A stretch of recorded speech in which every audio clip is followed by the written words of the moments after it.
This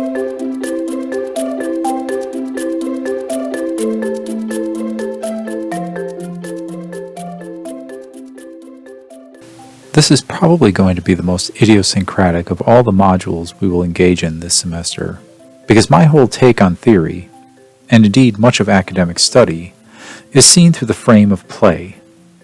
I think it's a mistake to view theory, or literature, or media as too monolithic, too grave, or just too important. To do so misses all of the various forms of play that make up literatures, media, and cultures. Delight, sarcasm, cuteness, subversiveness, competition, and simulation. Now don't get me wrong, culture, literature, and media, and critical theories about those things can be very serious, even deadly serious, matters in certain contexts. But I don't think that highlighting play as a critical frame attenuates that seriousness. After all, as the works of Johan Huizinga remind us, play is itself an activity that sits at the center of culture. It may even define what it means to have a human culture. Let's take one particular example from our readings of Ott and Mack to illustrate just why play is so important to consider in critical contexts. In their chapter on cultural analysis, Ott and Mack invoke the ideas of a number of European theorists. And you know you're always supposed to take European theorists seriously. In explaining Roland Barthes' idea of what a myth is, they point out that the video game Super Mario Bros. Could be seen as a, quote, classic story of a hero undertaking a voyage to rescue a princess from an evil captor, end quote. And it's that connection to a deep, that is serious, mythic archetype that explains why this silly little game with bright primary colors, Italian plumbers, mushrooms, and turtles was so popular. But as important as this critical insight is, it runs the danger of effacing the actual fun of the game, and in so doing, missing just how and why it is significant. A survey of American children in the 1990s, most of whom are now adults, found that Mario was the most recognizable character in popular culture, beating out even Disney's Mickey Mouse, and we'll hear more on him later. When Japanese Prime Minister Shinzo Abe accepted the Olympic torch on behalf of the city of Tokyo at the 2016 Rio Olympics, he did so wearing Mario's red plumber's cap. The game has maintained its high level of popularity for so long in large part because its designer, Shigeru Miyamoto, innovated or further developed a number of tropes that we now take for granted in games. Exploration, Easter eggs, power-ups, and side-scrolling platforms. Even those bright, childish colors were a direct result of Miyamoto squeezing every ounce of capability from the medium of the 8-bit processor to render a natural daylight environment that might evoke the landscape around his beloved childhood home in Sonobe. Highlighting only the game's participation in the mythic archetype of rescuing the princess overlooks all of these particular elements that make Super Mario Bros. Fun. It also happens to miss the running gag that, in fact, the princess is in another castle.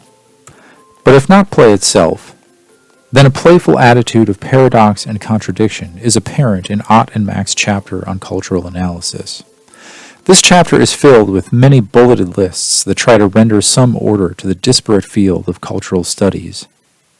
We are told that culture is physical, social, and attitudinal. It is collective, historical, and ideological.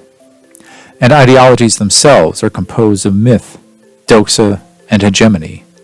It's a lot to take in. But let's consider that last term, hegemony.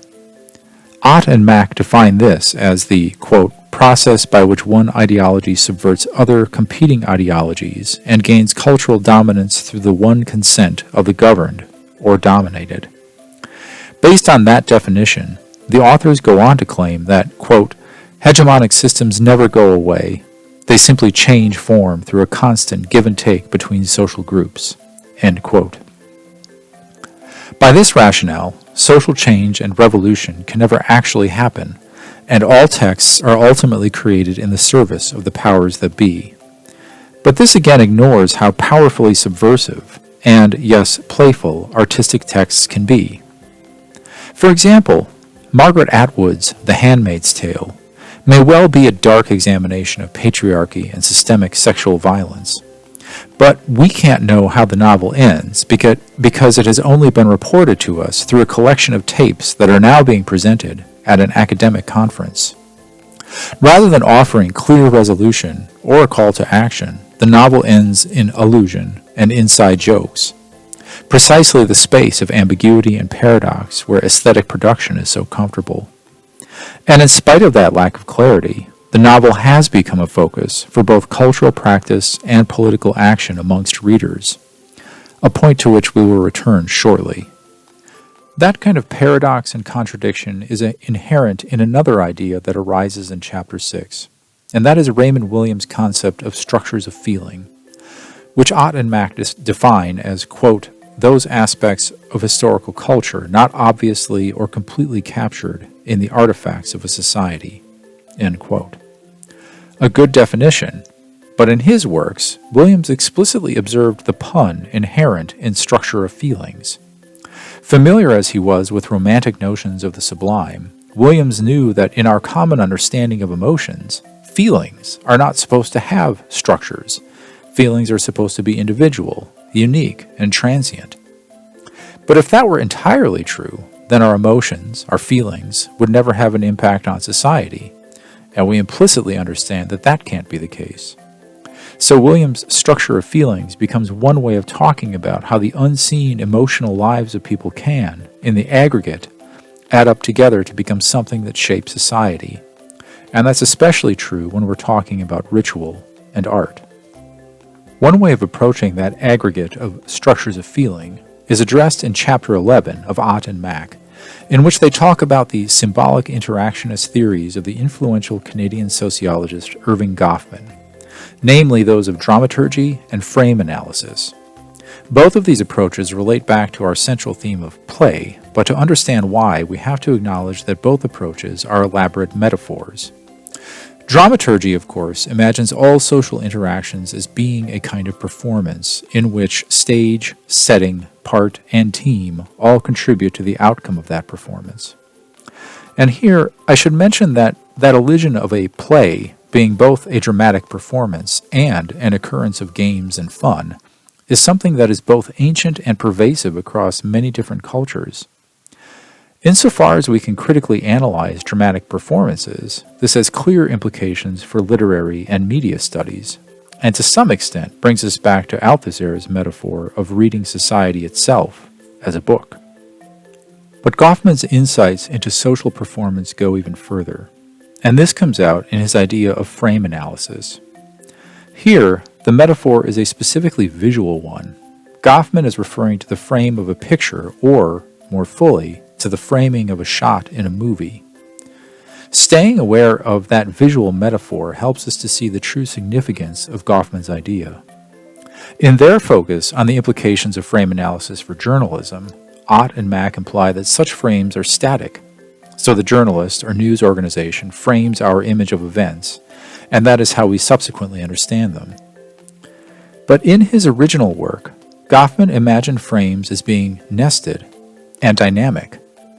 In any social situation, including reading or consuming texts, we adjust to, or to use Goffman's term, key to, different frames, and often more than one frame sequentially. We are usually unaware of this keying between frames, but it becomes more apparent in playful texts like Rocky Horror Picture Show. In a text like that, we might be caught up in the immediate narrative frame of character interaction, but we might then get pulled out into a storytelling frame by an awareness of narration or theatrical effects.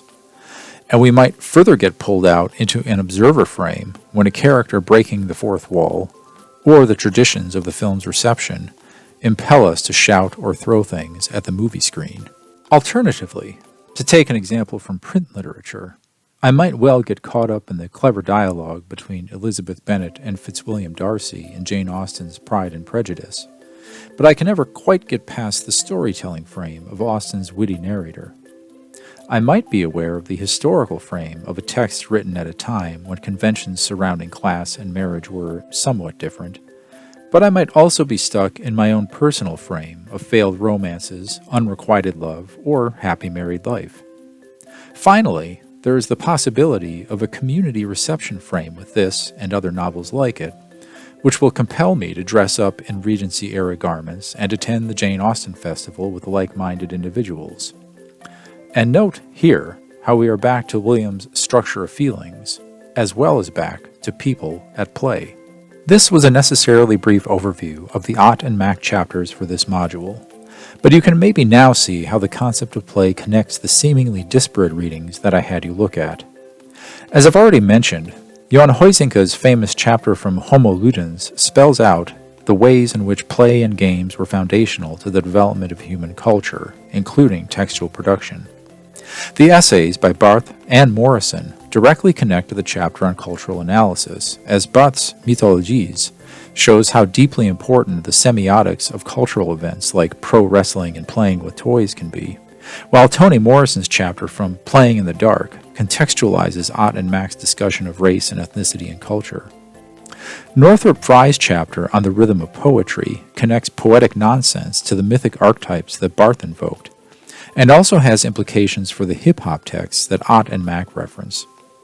Finally, Baudrillard's renowned chapter from Simulacra and Simulation anticipates the sort of postmodern aesthetics of keying between frames that I've already gestured toward with The Handmaid's Tale and the Rocky Horror Picture Show, and it will even give us a chance to talk about Disneyland.